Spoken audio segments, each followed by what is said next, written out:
You know, the Capitals had kind of a tough time this week, as we all had with the blizzard of 1996. They got stuck in the snow, kind of like I am right here in New York.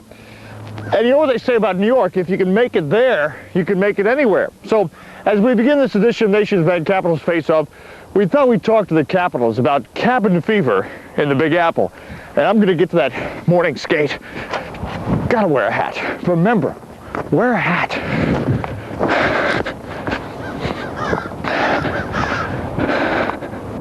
Mark, a lot of the viewers obviously getting cabin fever, being snowed in the blizzard of 96, but you guys were in New York. What was it like? Same thing. Stuck in a hotel. It was different. You're used to, you know, you got 6 lanes or whatever it is, and cars going up and down, and no cabs. People are just walking up and down the street right in the middle of the road. They didn't care, and it was different, but a lot of hotel room TV watching. Now, New York is a great town to still get around and about in because they have the subway, but I think, did you have to show people how to use the subway? Well, I don't know if I showed them, but I had to buy the tokens. No.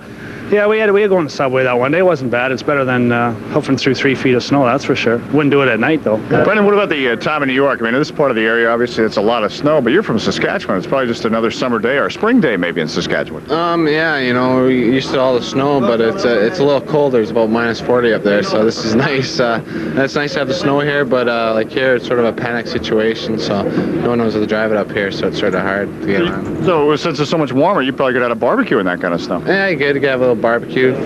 Cook up a pig in the snow or something, I don't know. What about cabin fever with the team? You guys were stranded in New York. You all probably wanted to get home. What was it like? You know, it was a little tough. You know, we were sitting in a hotel room and games canceled, and you know, all we did was we couldn't really go anywhere because cabbies weren't working or nothing. So it's hard to get around. So we pretty much stayed in a hotel room, played cards, and we didn't get a chance out if you guys went to the movies and stuff. So, but you know, we really wanted to get back to Washington. Did you find yourself watching daytime talk shows and infomercials?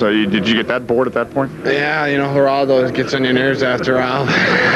Holy, I mean, come on, snowbound, stranded in New York City. You had to be like a scene out of Planes, Trains, and Automobiles.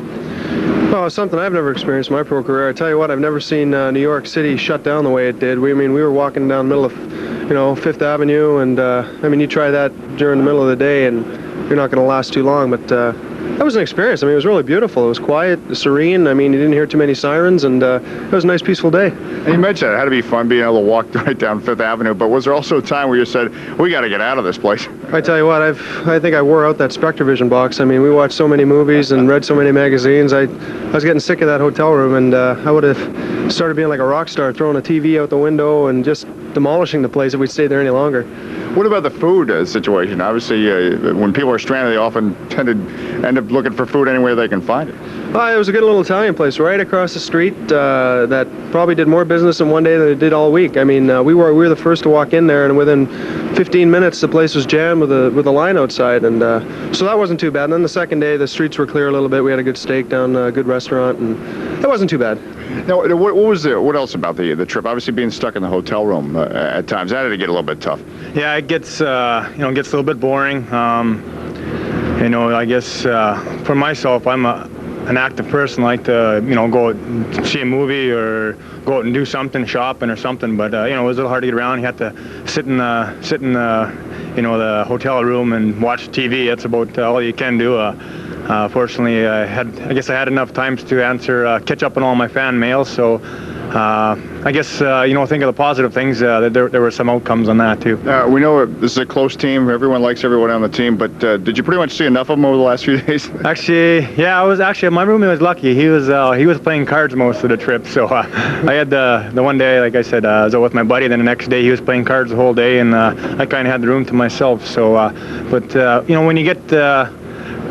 when you're around the guys that much, I guess it could be a good bonding thing, or else guys get on their nerves a lot, and a lot of screaming, hollering, and a lot of daggers and knives are flying around.